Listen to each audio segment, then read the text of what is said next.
ज्योति Roy PCM classes में student आज फिर नई वीडियो के साथ आज जो हम पढ़ने वाले हैं मोस्ट इम्पोर्टेंट टॉपिक पढ़ने वाले हैं जो 5 अंक के पूछे जाते हैं। ये क्लास 12th की केमिस्ट्री के मोस्ट इम्पोर्टेंट टॉपिक हैं जो कि हर साल पूछे जाते हैं। आज के जो केमिस्ट्री का जो पेपर है उसमें ये क्वेश्चन पूछे जा सकते हैं, इसलिए इन क्वेश्चन को अवश्य तैयार कर लेना ताकि आपका कोई भी प्रश्न ना छूटे। ठीक है, तो चलिए वीडियो को स्टार्ट करते हैं। और स्टूडेंट यदि आप चैनल पर नए हों तो चैनल को सब्सक्राइब कर लें, बेल आइकन को प्रेस कर ऑल पे जाकर क्लिक कर दें ताकि आने वाली वीडियो की नोटिफिकेशन भी आपको मिलती रहे। तो चलते स्टूडेंट वीडियो को स्टार्ट करते हैं। चलिए स्टूडेंट, यहाँ पर हम 5 अंक वाले क्वेश्चन को देख रहे हैं और ये वाला जो क्वेश्चन फर्स्ट क्वेश्चन है, ये वाला जो फर्स्ट क्वेश्चन है आपका, ये क्वेश्चन संक्रमण धातु से लिया गया है, यानी कि हम कह सकते हैं डी ब्लॉक से लिया गया है। ठीक है नी, यहाँ पर कह रहा है कार्ड देते हुए स्पष्ट कीजिए क्या क्या। देखो इसमें कार्ड वाले सवाल पूछे जाते हैं आपको, तो वहाँ पर किस प्रकार से जवाब देना होता है। तो कार्ड वाला मैंने एक क्वेश्चन यहाँ पर लिया है संक्रमण धातु से संबंधित, ठीक है नी, जो कि हर साल पूछा जाता है। यहाँ पर दिया है फर्स्ट, संक्रमण धातु तथा उनके अधिकांश यौगिक अनुचुंबकी हैं। ये मतलब कार्ड बताना है क्यों अनुचुंबकी हैं। ठीक है नी, दूसरा है संक्रमण धातु सामान्यतः रंगीन यौगिक बनाते हैं, यानी कि जो संक्रमण धातु होते हैं वो जो जैसे मान लो डी ब्लॉक के तत्व हैं वो रंगीन यौगिक बनाते हैं, क्यों बनाते हैं। तीसरा है संक्रमण धातु तथा उनके अनेक यौगिक उत्तम उत्तम प्रेरक, यहाँ पे लिखा है प्रेरक का कार्य करते हैं। उत्तम प्रेरक यानी कि जो अभिक्रिया की दर को बढ़ा देते हैं, ऐसे मतलब उत्प्रेरक के रूप में ये कार्य करते हैं। तो क्यों करते हैं, ठीक है नी, तो ये कार्ड से क्वेश्चन पूछा जाता है। ठीक है स्टूडेंट, तो चलते हैं। सबसे पहले हम बात करते हैं कि संक्रमण धातु क्या है। तो हम बता दें आपको, संक्रमण धातु वे धातु होती हैं जो हम कह सकते हैं कि डी ब्लॉक की जो तत्व होते हैं उन्हीं को हम संक्रमण धातु कहते हैं। ठीक है नी, डी ब्लॉक के तत्वों को संक्रमण धातु कहा जाता है क्योंकि ये एस और पी ब्लॉक के मध्य में स्थित होते हैं, इसलिए इसे संक्रमण धातु कहा जाता है। ठीक है, जैसा कि मैंने वीडियो बना दिया है इसका। तो चलिए सबसे पहले हम देखते हैं हम क्या करेंगे। सबसे पहले संक्रमण धातु तथा उनकी अधिकांश यौगिक अनुचुंबकी हैं, क्यों हैं, इसको कारण को स्पष्ट करेंगे। तो इन दोनों कारणों को हम इसमें क्या करेंगे, स्पष्ट करेंगे। ठीक है नी, इन दोनों कारणों को हम इस पहले में ही इसको क्या कर लेंगे, कंप्लीट कर लेंगे। तो चलिए चलते हैं। चलिए स्टूडेंट, संक्रमण धातु तथा उनके अधिकांश यौगिक अनुचुंबकी हैं। ठीक है नी, क्यों है अनुचुंबकी उनके बारे में हम बात करते हैं। तो चलिए स्टूडेंट, सबसे पहले हम बात बताते हैं कि जो डी ब्लॉक के तत्व हैं, जो डी ब्लॉक के तत्व होते हैं उन्हीं को संक्रमण धातु कहा जाता है। तो वही मैंने लिखा है कि डी ब्लॉक के तत्व को संक्रमण धातु कहा जाता है। अधिकांश डी ब्लॉक के जो तत्व होते हैं धातु में अयुग्मित इलेक्ट्रॉन होते हैं। जो डी ब्लॉक के जो तत्व होते हैं स्टूडेंट, वो अयुग्मित मतलब होते हैं, हम कह सकते हैं उनमें इलेक्ट्रॉन जो होते हैं वो अयुग्मित होते हैं, जोड़ा में नहीं होते हैं। ठीक है नी, अधिकांश ऐसी धातुएं हैं जिनमें जोड़ा में मतलब आपके इलेक्ट्रॉन नहीं होते हैं। ठीक है नी, तो इसलिए ये तत्व रंगीन व अनुचुंबकी गुण वाले होते हैं। जैसा कि आपको पता है कि डी ब्लॉक जो होता है यानी कि डीप कोष जो होता है उसके लिए हम 5 बॉक्स बनाते हैं हुंड के नियम से। जब इसमें इलेक्ट्रॉन भरे जाते हैं तो इसमें क्या होता है, कुछ बॉक्स खाली रह जाते हैं। पहले हम एक एक इलेक्ट्रॉन भरते हैं, उसके बाद विपरीत डायरेक्शन में इसमें दूसरा इलेक्ट्रॉन भरा जाता है, जो कि कहीं पर क्या होता है, कोई कोई जो बॉक्स है वो खाली रह जाता है। ठीक है स्टूडेंट, तो इसमें कह सकते हैं कि अयुग्मित इलेक्ट्रॉन होते हैं, यानी कि जोड़े में इलेक्ट्रॉन नहीं होते हैं, अयुग्मित होते हैं। काफ़ी बॉक्स जो होते हैं वो खाली होते हैं। ठीक है स्टूडेंट, तो यहाँ पर अयुग्मित इलेक्ट्रॉन होने के कारण क्या होता है कि इनमें अनुचुंबकी का गुण पाया जाता है, क्योंकि आप देख सकते हैं कि इसका चुंबकीय द्विध्रुव गुण और इसका चुंबकीय द्विध्रुव गुण जो होता है एक दूसरे को निरस्त कर देगा, इसका भी कर देगा, परंतु इनका नहीं कर पाएगा। इसलिए क्या होता है, इनके कारण चुंबकत्व का गुण पाया जाता है, मतलब कुछ हल्का सा होता है, इसलिए इनको हम कहते हैं अनुचुंबकीय तत्व भी कहा जाता है। इनको इनके अंदर अनुचुंबकीय तत्व अनुचुंबकीय का गुण भी पाया जाता है। ठीक है स्टूडेंट, तो स्टूडेंट ये जो तुम्हारा यहाँ पर होता है कि अनुचुंबकीय तो गुण पाया जाता है और ये साथ ही साथ कैसे होते हैं, रंगीन भी यौगिक होते हैं। ठीक है स्टूडेंट, ये जो तत्व जो होते हैं वो अनुचुंबकीय गुण रखते हैं क्योंकि इसमें इलेक्ट्रॉन अयुग्मित होते हैं। ठीक है नहीं, तो हम कह सकते हैं कि डी ब्लॉक के जो तत्व होते हैं वो संक्रमण तत्व कहलाते हैं और इनमें जो इलेक्ट्रॉन जो होते हैं वो अयुग्मित होते हैं। उपकोषों में जो इलेक्ट्रॉन होते हैं वो अयुग्मित होते हैं। तो यहाँ पर हम डी जो उपकोष होता है इसमें इलेक्ट्रॉन अयुग्मित होते हैं, यानी कि पूर्णतः भरे हुए नहीं होते हैं, जोड़े में नहीं होते हैं। जैसा कि आपको दिखाई दे रहा है कोबाल्ट का यहाँ पर दिखाया 27 होता है और इसका इलेक्ट्रॉनिक विन्यास किया जाए तो 1s2 2s2 2p6 3s2 और 3p6 4s2 3d7, यानी किसी अंतिम इलेक्ट्रॉन जो 7 इलेक्ट्रॉन जो हैं वो कहाँ पर हैं, डी उपकोष में उपस्थित हैं। तो ये भी पूर्णतः भरा हुआ नहीं है, क्योंकि तुम्हें पता है कि डी में 1 से 10 तक इलेक्ट्रॉन भरे जा सकते हैं। तो इसी कारण से ये अनुचुंबकीय गुण रखते हैं क्योंकि इनमें इलेक्ट्रॉन जो होते हैं अयुग्मित होते हैं और साथ ही ये रंगीन भी तत्व होते हैं। कैसे होते हैं, रंगीन तत्व भी होते हैं और रंगीन यौगिक भी बनाते हैं। ठीक है, तो ये इसमें दोनों ही जो आपके जो पॉइंट थे वो क्लियर होते हैं। तो चलिए हम बात करते हैं कि ये उत्प्रेरक के रूप में किस प्रकार से कार्य करते हैं। तो चलते हैं। तो चलिए स्टूडेंट, हम बात करते हैं कि संक्रमण धातु तथा उनके अनेक यौगिक उत्तम उत्प्रेरक का कार्य करते हैं। क्यों करते हैं, इसका हम कारण बताना है। तो यहाँ पे हम लिखेंगे कि संक्रमण धातु और उनके यौगिकों में उत्प्रेरकीय ये गुण होते हैं जो इनमें डी उपकोष की उपस्थिति तथा परिवर्तनशील ऑक्सीकरण अवस्था प्रदर्शित करने के कारण होता है। यानी कि क्या होता है कि जो ये संक्रमण तत्व होते हैं इनकी ऑक्सीकरण अवस्था बदलती रहती है और इनकी ऑक्सीकरण अवस्था बदलने के कारण इसमें क्या होता है, प्रेरकत्व का गुण होता है, यानी कि उत्प्रेरक की तरह कार्य करते हैं। हम कह सकते हैं कि इनके जो मतलब गुण होते हैं उत्प्रेरकी होते हैं। उत्प्रेरकी का गुण इनके अंदर पाया जाता है। क्यों पाया जाता है? क्योंकि संक्रमण धातु और उनकी यौगिकों में उत्प्रेरकी गुण होते हैं जो इनमें डी उपकोष की उपस्थिति तथा परिवर्तनशील ऑक्सीकरण अवस्था प्रदर्शित करने के कारण होता है।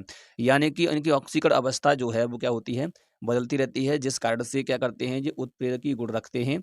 जो इनके डी उपकोष जो होता है यहाँ कहाँ पर उपस्थित होते हैं, एस ब्लॉक और पी ब्लॉक में उपस्थित होते हैं। इस कारण से भी क्या होते हैं, संक्रमण होते हैं, संक्रमण धातुएं होती हैं, आपको पता है। और परिवर्तनशील ऑक्सीकरण अवस्था होती है इनकी, क्योंकि ये ऑक्सीकरण अवस्था इनकी बदलती रहती है। इसी कारण से क्या करते हैं कि ये उत्प्रेरक के रूप में भी कार्य करते हैं, यानी कि इनको उत्प्रेरक के रूप में प्रयोग में लिया जाता है। तो आपको क्या लिखना है स्टूडेंट, आपको लिखना है संक्रमण धातु और उनके उनके उनके यौगिकों में उत्प्रेरकी गुण होते हैं जो इनमें डी उपकोषी की उपस्थिति तथा परिवर्तनशील ऑक्सीकरण अवस्था प्रदर्शित करने के कारण होता है। ठीक है नी, ये आपको लिखना है। तो ये आपका यहाँ पर क्लियर होता है। आपका एक जो क्वेश्चन जो है कार्ड देखते हुए स्पष्ट कीजिए, यानी कि संक्रमण धातुओं के बारे में था, जो कि मैंने आपको यहाँ पर क्लियर किया है। इसी प्रकार से आपको लिख देना, ज़्यादा नहीं लिखना है। ठीक है, अब हम बात करते हैं नेक्स्ट टॉपिक की, जो कि बहुत ज़्यादा इंपॉर्टेंट है, आपके बोर्ड एग्जाम में पूछा जा सकता है। क्वेश्चन है लेंथेनॉइड, यानी लेंथेनॉइड हमारा आकुंचन क्या होता है, लेंथेनॉइड संकुचन क्या होता है, इसके बारे में ये टॉपिक है। तो वो भी सबसे ज़्यादा इंपॉर्टेंट है। तो चलिए उस टॉपिक को भी देख लेते हैं। फ्रेंड, बात करते हैं लेंथेनॉइड और लेंथेनॉइड आकुंचन क्या होता है और लेंथेनॉइड संकुचन क्या होता है, इसके बारे में हम बात करते हैं। तो लेंथेनॉइड तत्व क्या होते हैं उनके बारे में सबसे पहले बात कर लेते हैं। तो मेंडलीव की आवर्त सारणी की 3 वर्ग व 14 वर्ग के तत्वों को, जो मेंडलीव की आवर्त सारणी है इसमें डी ब्लॉक के तत्व हैं, उसमें से ही इनको निकाला जाता है। उसमें से कहाँ तक निकाला जाता है, आपको पता है कि 3 वर्ग से 14 वर्ग के तत्वों को डी ब्लॉक से निकाल करके नीचे रख दिया गया। यानी कि आपने देखा होगा मेंडलीव की आवर्त सारणी के नीचे जो आपको दिखाई देगा 2 लाइन में होता है। ठीक है नहीं, 2 जो मतलब आपके क्या होते हैं, 2 आपके आवर्त होते हैं, उनमें उपस्थित होता है। तो आप देख सकते हैं कि उन्हीं को हम कहते हैं लेंथेनाइड और एक्टिनाइड के तत्व कहा भी जाता है। लेंथेनाइड और एक्टिनाइड तत्व कहा जाता है। इसमें 14 तत्व होते हैं। कितने होते हैं? 14 तत्व होते हैं। तो वही है कि मेंडलीव की आवर्त सारणी के 3 वर्ग व 14 वर्ग के तत्वों को डी ब्लॉक से निकाल करके नीचे रख दिया गया, जिनको हम लेंथेनाइड तत्व कहा जाता है। ठीक है नहीं, इनको कहते हैं लेंथेनाइड तत्व, आप जानते होंगे। ठीक है नहीं, दूसरा है इसका, आप देख सकते हैं कि इनका जो अंतिम इलेक्ट्रॉन जो होते हैं, जो अंतिम इलेक्ट्रॉन अगर जब इनका इलेक्ट्रॉनिक विन्यास किया जाता है, तो इनके अंतिम इलेक्ट्रॉन जो होता है वो 4f में उपकोष में प्रवेश करता है। यानी कि 4f में ही जाकर के इसके क्या हो जाते हैं, खत्म हो जाते हैं। वहीं पर जाकर के इलेक्ट्रॉनिक विन्यास समाप्त हो जाता है। 4f में जाकर के इसका अंतिम इलेक्ट्रॉन भरा जाता है। ठीक है नहीं, तो ये होता है 4f। यहाँ पर आप देख सकते हैं 4f में भरा जाता है। f जो आपकी सब सेल होती है, उपकोष होता है, उसमें भरा जाता है। कितने होते हैं? SPDF, 4 उपकोष होते हैं, तो उसमें से f उपकोष में भरा जाता है। कौन से वाले में? 4 वाले में, 4f उपकोष में। ठीक है नहीं, दूसरी अगर हम बात करते हैं यहाँ पर कि जो लेंथेनाइड तत्व जो होता है, लेंथेनाइड तत्व कहाँ से कहाँ तक होते हैं आपको स्टूडेंट, इनको लेंथेनाइड तत्व इसलिए कहा जाता है क्योंकि इन तत्वों को La57 से निकाला गया था और ये 14 तत्व थे। 14 तत्वों को बाहर निकाल करके रखा गया था। जैसा कि आपने देखा होगा मेंडलीव की आवर्त सारणी में नीचे की तरफ आपने तत्वों को देखा होगा, वहाँ पर ये लेंथेनाइड और एक्टिनाइड के तत्व हैं वहाँ पर। ठीक है नहीं, जो La से समानता रखते थे, इस कारण से इनको लेंथेनाइड तत्व कहा गया। इनको La57 से निकाल करके Cesium-58 से लेकर और Lu-71 तक इनको बाहर निकाल लिया गया था, इन तत्वों को। और ये 14 तत्व थे। इनकी जो समानता थी वो हमारी किससे थी? La से थी। La जो तत्व था उससे इनकी समानता ज़्यादा रखते थे, इस कारण से इनको एलेन लेंथेनॉइड तत्व कहा गया। ठीक है नहीं, यानी कि La57 के बाद Cesium-58 से लेकर Lu-71 के 14 तत्वों को La के साथ लेंथेनाइड श्रेणी में रखा गया। ये तत्व La के गुण से समानता रखते हैं, इस कारण से इनको एलेन लेंथेनॉइड तत्व कहते हैं। ठीक है ना, इस प्रकार से आपको लिखना है स्टूडेंट। ठीक है, ये होते हैं लेंथेनॉइड तत्व। चलिए इसकी विशेषताओं के बारे में देख लेते हैं। चलिए स्टूडेंट, लेंथेनॉइड की विशेषताओं के बारे में बात करेंगे। तो विशेषताएं कुछ ज़्यादा मैंने हार्ड नहीं लिखी हैं, बहुत सिंपल रखी हैं। सबसे पहला है इनका इलेक्ट्रॉनिक विन्यास जो होता है 4f, यानी कि 1 से लेकर 14 तक इसमें इलेक्ट्रॉन भर जाते हैं f में, आपको पता है f उपकोष में। और आपका जो 5D है उसमें 1 से 10 तक भरे जाते हैं और 6s 1 से 2 होता है, इसमें इलेक्ट्रॉन भरे जाते हैं। तो इसका इलेक्ट्रॉनिक विन्यास जब किया जाता है तो 4f और FD और 6s में ही इनके इलेक्ट्रॉन भरे जाते हैं, और कहाँ से कहाँ तक भरे जाते हैं वो आपको दिखाई दे रहा होगा। दूसरा है इनका अंतिम इलेक्ट्रॉन 4f उपकोष में प्रवेश करता है, जैसा कि मैंने अभी बताया था आपको। इनका जो इलेक्ट्रॉन्स विन्यास जब करते हैं तो 4f में जाकर के प्रवेश करता है, यानी कि इसी में उपस्थित होता है। तीसरा है सभी लेंथनॉइड यानी कि एलन चांदी जैसे चमकदार व नरम धातु होते हैं। ये जितने भी लेंथनॉइड तत्व होते हैं वो कैसे होते हैं, चांदी जैसे चमक रखते हैं और एक नरम धातु की तरह होते हैं, ठीक है नी। और इसका जो पांचवा है, इनका क्या होता है कि इनका गलनांक व घनत्व उच्च होता है, इनका घनत्व भी ज़्यादा होता है और इनका गलनांक भी ज़्यादा होता है, ठीक है स्टूडेंट। और इसका जो पांचवा जो पॉइंट है वो सबसे ज़्यादा इंपॉर्टेंट है, आपको पता होना चाहिए। इसी कारण इसको हम क्या कहते हैं, संकुचन की अवस्था इसमें हमें प्राप्त होती है। तो इसमें लिखा है वाएं, यहाँ पर लिखा हुआ है कि वाएं वाएं से दाएं जाने पर परमाणु त्रिज्या व आयनिक त्रिज्या घटती है। यानी कि जब वाएं से दाएं जाते हैं तो क्या होता है, वाएं से दाएं जाने पर तो आयनिक त्रिज्या जो होती है वो घटती है। हम कह सकते हैं परमाणु की त्रिज्या जो होती है वो क्या होती है, घटती है। परंतु इसकी परमाणु क्रमांक की संख्या बढ़ने के कारण इलेक्ट्रॉन की संख्या भी इसमें क्या होती है, बढ़ती जाती है, जिस कारण से प्रभावी नाभिकीय आवेश का मान बढ़ जाता है। जो नाभिक जो होता है उसका आवेश बढ़ जाता है, ठीक है नहीं, प्रभावी नाभिकीय आवेश का मान बढ़ जाता है। अतः इस घटना के कारण इसको लेंथनाइड संकुचन कहते हैं। क्या कहते हैं, लेंथनाइड संकुचन कहते हैं। यही टॉपिक, यही पॉइंट आपको वहां पर ऐड करना है, आपका क्वेश्चन पूरा हो जाएगा, ठीक है स्टूडेंट। तो ये इसकी विशेषताएं होती हैं और इस प्रकार से ये क्वेश्चन 5 अंक का आपका पूछा जा सकता है। इसको तैयार अवश्य करना है, ठीक है स्टूडेंट। अब चलिए हम नेक्स्ट क्वेश्चन की बात करते हैं, जो तीसरा क्वेश्चन होगा हमारा। हम जानेंगे, ये क्वेश्चन सबसे ज़्यादा वैसे पूछा भी गया है, सबसे ज़्यादा क्वेश्चन पूछा गया है। पूछता है कि उपसहसंयोजक या हम कह सकते हैं समन्वय संख्या को एक उदाहरण द्वारा स्पष्ट कीजिए। यानी कि उपसहसंयोजक संख्या क्या होती है और उसको हमें क्या करना है, स्पष्ट करना है उदाहरण देते हुए, ठीक है नी। जो चलिए उस टॉपिक को भी देख लेते हैं। तो चलिए स्टूडेंट, हमारा जो तीसरा क्वेश्चन है, उपसहसंयोजक यानी कि समन्वय संख्या को एक उदाहरण द्वारा स्पष्ट कीजिए। स्टूडेंट ये क्वेश्चन आपका जो है बहुत ही इंपॉर्टेंट है, सबसे ज़्यादा पूछा जाता है, ठीक है नी। तो इसमें आपको क्या करना है, देखो सबसे पहले आपको पता होना चाहिए कि उपसहसंयोजक संख्या क्या होती है, ठीक है नी। उपसहसंयोजक संख्या क्या होती है, तो हम कहते हैं जो उपसहसंयोजक जो आबंध बनते हैं उन्हीं को हम क्या कहते हैं, उपसहसंयोजक संख्या कहते हैं, समन्वय संख्या कहते हैं। जितने भी यौगिक होते हैं उनके अंदर जो सहसंयोजक बंध होते हैं उन्हीं को हम कहते हैं उपसहसंयोजक संख्या। तो क्या है, किसी उपसहसंयोजक यौगिक में उपस्थित लिंगेड लिंगेड और केंद्रीय धातु परमाणु के साथ में जितने उपसहसंयोजक बंध बनाते हैं उनकी संख्या को उपसहसंयोजक संख्या कहते हैं या समन्वय संख्या कहते हैं, ठीक है नी। मतलब आपको पता है क्या कह रहा है जी कि उपसहसंयोजक यौगिक में उपसहसंयोजक जो यौगिक होते हैं उनमें लिंगेड और केंद्रीय धातु परमाणु के साथ जितने उपसहसंयोजक बंध बनाते हैं, लिंगेड और केंद्रीय धातु मिलकर के, ठीक है नी। लिंगेड जो लिंगेड होता है और केंद्रीय धातु जो होता है परमाणु के साथ जितने उपसहसंयोजक बंध बनाते हैं उनकी संख्या को उपसहसंयोजक संख्या कहते हैं। चलिए उसको मैं एक उदाहरण और एक संरचना के माध्यम से इसको स्पष्ट करते हैं। तो चलिए देख सकते हैं कि यहाँ पर हमने क्या किया है कि एक उपसहसंयोजक यौगिक लिया है। आपको पता है कि ये K4Fe और इसमें जो दिया है CN का होल 6 दिया गया है। तो इसमें वैसे तो उपसहसंयोजक संख्या 6 होती है। कितनी होती है, 6 होती है। आपको पता है कि यहाँ पर 6 है, तो यहाँ पर कितनी होती है, 6 होती है, ठीक है नी। आपको पता है कि यहाँ पर जो Fe जो होता है ये केंद्रीय धातु होता है और ये लिंगेड होता है। आपका यहाँ पर क्या होता है, ये लिंगेड होता है। यहाँ पर CN दिया है, साइनाइड कहते हैं इसको, ये लिंगेड होता है, ठीक है नी। तो आप इसकी संरचना किस प्रकार से बनाएंगे, इसकी बनेगी 4K। इसको बाहर निकाल लेंगे, जो अंदर वाला है अंदर रहने देंगे। अब यहाँ जो केंद्रीय धातु जो है, केंद्रीय धातु से ही आपका क्या है, ये 6 जो आपके साइनाइड हैं वो जुड़े हुए हैं। और किस प्रकार से जुड़े हैं, उपसहसंयोजक बंध द्वारा। क्योंकि ये इलेक्ट्रॉन की साझेदारी होती है, यहाँ पर इलेक्ट्रॉन दिए जाते हैं, उस कारण से उपसहसंयोजक बंध बनते हैं। तो आप देख सकते हैं कि यहाँ पर 6 के 6 यहाँ पर क्या है, साइनाइड इसमें जुड़े हुए हैं। तो ये केंद्रीय धातु होती है। इसमें कितने उपसहसंयोजक बंध हैं, आप देख सकते हैं 1 2 3 4 5 6, तो 6 उपसहसंयोजक बंध होंगे इसके, ठीक है स्टूडेंट। तो आपको पूछा जा सकता है इसमें कितने उपसहसंयोजक बंध हैं, समन्वय संख्या को बताइए। तो इस प्रकार से बताना है, उदाहरण देते हुए स्पष्ट करना है। इसमें Fe केंद्रीय धातु परमाणु होता है और Cl लिंगेड होता है, ठीक है नी। तो ये क्वेश्चन आपका क्या होता है, यहाँ पर क्लियर होता है कि आपका ये क्वेश्चन छोटा सा क्वेश्चन था और 5 अंक में पूछा गया था 22 और 23 में, ठीक है नी। तो सबसे ज़्यादा इंपॉर्टेंट इसको तैयार जरूर कर देना है, ठीक है नी। अब चलते हैं नेक्स्ट क्वेश्चन के बारे में देखते हैं। बहुत ही इंपॉर्टेंट क्वेश्चन है जो नेक्स्ट क्वेश्चन है, ठीक है नी स्टूडेंट। उसको भी हम एक बार देख लेंगे क्योंकि इस क्वेश्चन को छोड़ना नहीं है, क्योंकि ये क्वेश्चन वही हैं जो कि बोर्ड एग्जाम में आ सकते हैं, ठीक है। इन क्वेश्चनों को अवश्य पढ़ लेना है। तो चलिए स्टूडेंट, अब हम बात करते हैं, हमारा जो 4 नंबर का क्वेश्चन है वो सबसे ज़्यादा इंपॉर्टेंट है। इसको आपको अवश्य तैयार करना है, ठीक है नी। 4 नंबर का ये क्वेश्चन सबसे ज़्यादा इंपॉर्टेंट है जो कि बोर्ड एग्जाम में पूछा जा सकता है। कहेगा कि एथिल अल्कोहल यानी कि C2H5OH बनाने की विधि बताइए। तो इसे हमें किस प्रकार से बनाते हैं वो यहाँ पर देखेंगे। इसको 2 प्रकार से बना सकते हैं स्टूडेंट, ठीक है नहीं? एथिल अल्कोहल कैसे बना सकते हैं, यानी कि एथिल अल्कोहल क्या होती है, शराब होती है, इसको किस प्रकार से बनाया जाता है उसके बारे में देखते हैं। तो चलिए सबसे पहले हम पहली मेथड के बारे में बात करते हैं। इसमें क्या करना होता है कि जो एथिल ब्रोमाइड जो होता है, एथिल ब्रोमाइड यानी कि C2H5Br, ठीक है नहीं? एथिल ब्रोमाइड को हम क्या करते हैं, जब सिल्वर हाइड्रोक्साइड के साथ जल अपघटन कराते हैं। जल अपघटन का मतलब अपघटन क्या होता है कि यानी कि आयनों में तोड़ना, ठीक है नहीं?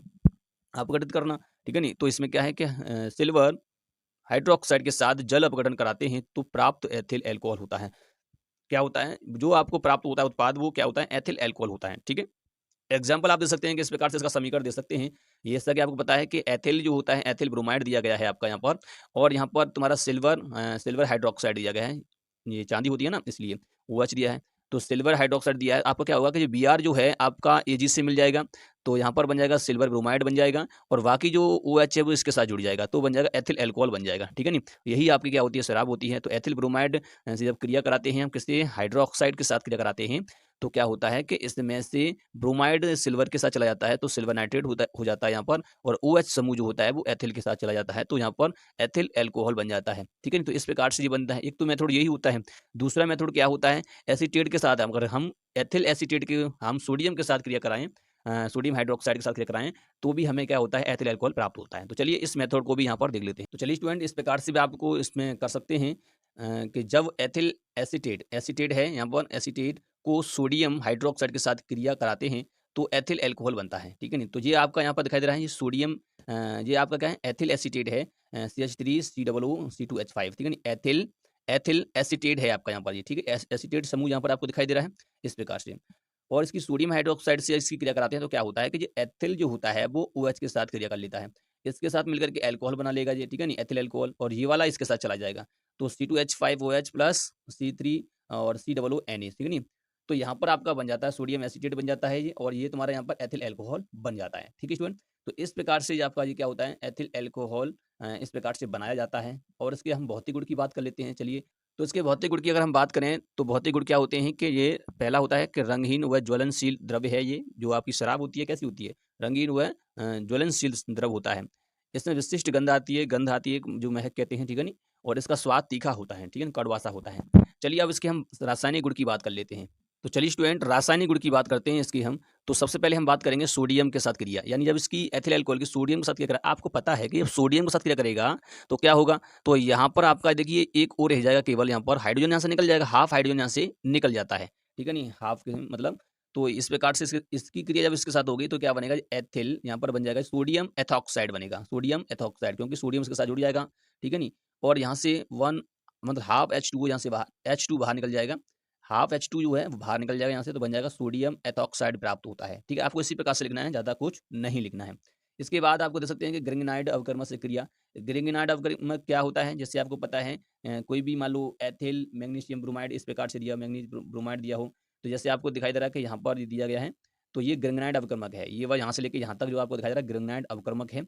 इसकी क्रिया जब हम एथिल अल्कोहल से कराते हैं तो क्या होता है, आपको देख सकते हैं कि यहाँ पर कि जो ऑक्सीजन और MgBr एक जगह निकल जाएगा और बाकी सब इसके साथ आ जाएगा, तो हो जाएगा C2H6 प्लस C2H5, और यहाँ बॉन्ड के साथ हम OMgVr लगा देंगे। तो इस प्रकार से ये क्रिया रिएक्शन होती है, ठीक है स्टूडेंट? तो आपको ध्यान में रखना है, इसी प्रकार से लिखना है। चलिए हम अब इसकी हम बात करते हैं कि उपयोग की बात करते हैं, इसका उपयोग कहाँ-कहाँ किया जाता है। तो चलिए स्टूडेंट, इसका उपयोग सबसे पहले देखते हैं कि कार्बनिक यौगिक के निर्माण में। जब कार्बनिक यौगिक का निर्माण करते हैं तो उनमें भी हम इनका प्रयोग करते हैं, एथिल अल्कोहल का। एथिल अल्कोहल से ही हम क्या कर सकते हैं, कार्बनिक यौगिक बहुत सारे बना सकते हैं, ठीक है नहीं? दूसरा, मोटर व जहाज जो होते हैं उनके ईंधन में भी इसका प्रयोग करते हैं। तीसरा होता है शराब के निर्माण में, ठीक है? ज़्यादा नहीं लिखना है, इतना ही उपयोग काफ़ी है, ठीक? तो ये तुम्हारा होता है एथिल अल्कोहल के बारे में कि किस प्रकार से इसको बनाया जाता है, इसके भौतिक गुण क्या होते हैं, रासायनिक गुण क्या होते हैं और उपयोग क्या होते हैं। ये क्वेश्चन आपका 5 अंक में पूछा जाता है स्टूडेंट, ठीक है? ये आपका चौथा क्वेश्चन था जो कि आपको समझ में आ चुका होगा किस प्रकार से आपको लिखना है। चलिए अब हम 5वां क्वेश्चन जो देखते हैं वो बहुत ही इंपॉर्टेंट क्वेश्चन है, जो कि है ग्लूकोज का निर्माण किस प्रकार से किया जाता है और इसका संरचना क्या होती है और संरचना का जो कारण है वो क्या है, ठीक है नहीं? तो चलते हैं। तो चलिए स्टूडेंट, हम बात करते हैं ग्लूकोज यानी कि C6H12O6 ग्लूकोज बनाने की विधि, यानी ग्लूकोज किस प्रकार से बनता है, ग्लूकोज जो होता है वो किस प्रकार से बनाया जाता है। इसको 2 प्रकार से बनाया जा सकता है, कौन-कौन से? पहला है सुक्रोज के अम्लीय जल अपघटन द्वारा। सुक्रोज होता है चीनी, कहते हो आप, चीनी का फॉर्मूला क्या होता है, C/H/SO11, यही तो होता है। तो सुक्रोज की अम्लीय जल अपघटन द्वारा भी इसको हम बना सकते हैं। तो क्या करना है आपको, जब सुक्रोज का जल अपघटन अम्ल की उपस्थिति में होता है, अम्ल की उपस्थिति में कराते हैं तो ग्लूकोज का निर्माण होता है। आप देख सकते हैं ये चीनी सुक्रोज है और हम जल अपघटन करा रहे हैं, ये H2 ही है यहाँ पर तुम्हारा, ठीक है नी। और इसे हम अम्ल की उपस्थिति में जब इसको कराते हैं तो यहाँ से देखो क्या होता है कि ये जो हाइड्रोजन प्लस हो रहा है यहाँ पर, तो इसका मतलब ये है कि इसमें से हाइड्रोजन जो होता है, हाइड्रोजन आपका होता है, कोई हाइड्रोजन यहाँ से ये तुम्हारा कितना हो जाएगा, यहाँ पे हाइड्रोजन जुड़ेगा, ठीक है नी, ये हाइड्रोजन जुड़ जाता है यहाँ पर, प्लस हो रहा है यहाँ पर, ठीक है नी। तो यहाँ पर क्या हो जाएगा, ये हो जाएगा, इसको दो भागों में टूट देंगे, C6H12O6, तो यहाँ पर दो भागों में टूट जाएगा, C6H12O6 डबल डबल हो गया यहाँ पर, आप देख सकते हैं, ठीक है नी। देखिए यहाँ पर दो हाइड्रोजन है यहाँ पर और दो ऑक्सीजन, 12 ऑक्सीजन हो गया, क्योंकि ये दो हाइड्रोजन हाइड्रोजन जुड़ रहा है ना इसमें, तो हाइड्रोजन दोनों जुड़ जाएगा, ये सब इसके साथ क्रिया कराएंगे, आप गठन कराते हैं इसका, तो आपको प्राप्त होता है। तो ये वाला एक जो फॉर्मूला होता है, पहला वाला वो ग्लूकोज होता है, दूसरा वाला जो प्राप्त होता है उसे फ्रक्टोज कहते हैं। ऐसा मत कर देना कि पहला फ्रक्टोज कर दो, क्योंकि ये गलत माना जाता है केमिस्ट्री में, क्योंकि जो सबसे पहले होता है उसे ग्लूकोज कहा जाता है और जो बाद में होता है उसको फ्रक्टोज ही कहा जाता है, ठीक है नी। इस प्रकार से होता है, तो इस प्रकार से इसको बना सकते हैं। दूसरा अगर हम बात करेंगे तो इसको हम दूसरी विधि से भी बना सकते हैं, जैसे स्टार्च के अम्लीय जल अपघटन से द्वारा, स्टार्च, ठीक है नी। स्टार्च क्या होता है, स्टार्च के हम अगर बात करेंगे तो उसके भी हम क्या कर सकते हैं, अम्लीय जल अपघटन द्वारा इसको प्राप्त कर सकते हैं। तो चलिए स्टूडेंट, स्टार्च के अम्लीय जल अपघटन द्वारा किस प्रकार से इसे प्राप्त करते हैं, जब स्टार्च का जल अपघटन अम्ल की उपस्थिति में होता है, वहां पर क्या हुआ था, सुक्रोज का जल अपघटन अम्ल की उपस्थिति में हुआ था, यहाँ स्टार्च का अम्ल की उपस्थिति में इसका जल अपघटन कराया जाता है, तो ग्लूकोज का निर्माण होता है, ठीक है। तो आप देख सकते हैं कि ये स्टार्च होता है और इसका हम क्या कर सकते हैं, जल अपघटन करा रहे हैं। जब इसका जल अपघटन कराते हैं तो क्या होता है, हमें प्राप्त होता है NC6H12O6 प्राप्त होता है, ठीक है स्टूडेंट। तो इस प्रकार से ये हमें प्राप्त होता है, ये भी क्या होता है आपका, ग्लूकोज होता है, ठीक है नी, ग्लूकोज होता है। चलिए अब इसकी संरचना की बात कर लेते हैं और इसके हम प्रमाण की भी बात करेंगे, संरचना की, ठीक है। तो चलते हैं। तो चलिए स्टूडेंट, ग्लूकोज जो है आपका, इसकी संरचना क्या होती है, या तो इसकी संरचना इस प्रकार से बना सकते हैं, ये एल्डिहाइड समूह है यहाँ पर आपका, और यहाँ पर जो तुम्हारा है ये तुम्हारा CH2OH दिया गया है, इसको इस प्रकार से भी इसको बना सकते हैं। ये इसमें क्या होता है, होल ट्वाइस यानी कि 4 होता है इसका, यहाँ पर होल 4 होता है यहाँ पर, कह सकते हैं। तो ये CHOH होता है और आपको ब्रैकेट बंद करना है, 4 यहाँ पर लगा देना है। तो यहाँ पर CHO होता है, ये एल्डिहाइड होता है एक तरह से, CH2 होता है, बॉन्डिंग लगाकर इस प्रकार से हम इसको बना सकते हैं, या इसकी संरचना इस प्रकार से बना सकते हैं, क्योंकि इसको हम 4 भागों में तोड़ देंगे, तो वही किया, यहाँ पे 4 भागों में तोड़ दिया है, ऊपर क्या लगा दिया एल्डिहाइड समूह, नीचे भी क्या लगा दिया यहाँ पर तो CH2, और यहाँ पर आपका हो जाएगा OH समूह, यहाँ पर जोड़ देंगे। तो इस प्रकार से इसको हम जोड़ सकते हैं, इस यौगिक को यहाँ जोड़ दो और एल्डिहाइड को इस पर ऊपर जोड़ दो, तो इस प्रकार से इसको बना सकते हैं। इसकी संरचना इस प्रकार से भी होती है, ठीक है स्टूडेंट। अब इसकी संरचना का कारण की अगर बात करें, प्रमाण की बात करें, तो इसके 3 प्रमाण हो सकते हैं। तो प्रमाण की अगर बात करेंगे, ग्लूकोज संरचना के प्रमाण की बात, तो पहला होता है अड़सूत्र। अड़सूत्र से आप देख सकते हैं, इस प्रकार से भी इसको हम बना सकते हैं, इसको देख करके, ठीक है नी। 6 कार्बन की श्रृंखला भी होती है, इसको हम कह सकते हैं कि ये 6 कार्बन की श्रृंखला होती है, ये भी एक इसका प्रमाण है कि 6 कार्बन की श्रृंखला होती है, क्योंकि इसमें 6 कार्बन होते हैं। तीसरा है कार्बोनोइक जो होता है, कार्बोनाइक समूह जो होता है, CO का होना, इसमें जो कार्बोनिक अम्ल का जो समूह होता है वो भी उपस्थित होता है। इस कारण से भी इसकी क्या होती है, ये प्रमाण देता है कि ग्लूकोज रचना इस प्रकार से बनाई जा सकती है, ये प्रमाण देते हैं, ठीक है नी। तो ये होते हैं आपके मोस्ट इंपोर्टेंट क्वेश्चन जो कि मैंने इस वीडियो में आपको क्लियर कराए हैं, और इनको एक बार अवश्य देख लेना है ताकि आपको कोई दिक्कत ना हो, ठीक है नी। वीडियो को स्किप कर करके बार बार देखो, क्योंकि ये इनमें से कोई ना कोई क्वेश्चन आपका बोर्ड एग्जाम में पूछा जा सकता है, सबसे ज़्यादा इंपॉर्टेंट क्वेश्चन है स्टूडेंट, इसलिए इन क्वेश्चन को अवश्य तैयार करना है, ठीक है स्टूडेंट। तो उम्मीद करते हैं आपको वीडियो पसंद आई होगी। यदि वीडियो पसंद आई हो तो लाइक करें, शेयर करें, चैनल को सब्सक्राइब कर बेल आइकन को प्रेस जरूर कर दें, ताकि आने वाली वीडियो की नोटिफिकेशन आपको मिलती रहे।